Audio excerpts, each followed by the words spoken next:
কেউ যদি আপনাকে কখনো প্রশ্ন করে জীবনে কি পেলেন কি হারালেন, আগের মতো উত্তর দিবেন না, আফসোস করবেন না, মন ছোট করবেন না।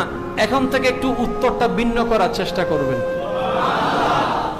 মুখের মধ্যে একটা মুস্কি হেসে উত্তরটা দিবেন, যা হারিয়েছি, যা পাইনি সেটা আমার ছিল না।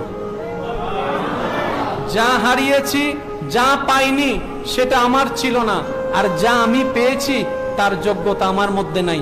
আমার মওলা দয়া করে আমার মতো অযোগ্যকে দয়া করে দান করেছেন, যোগ্যতা আমার কাছে নেই।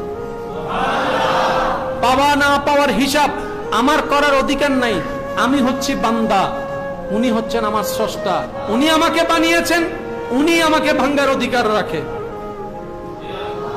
উনি আমাকে পাঠিয়েছেন, যেভাবে সেভাবে রাখার অধিকার ওনার আছে। আফসোস আপত্তি করার অধিকার আমার নেই।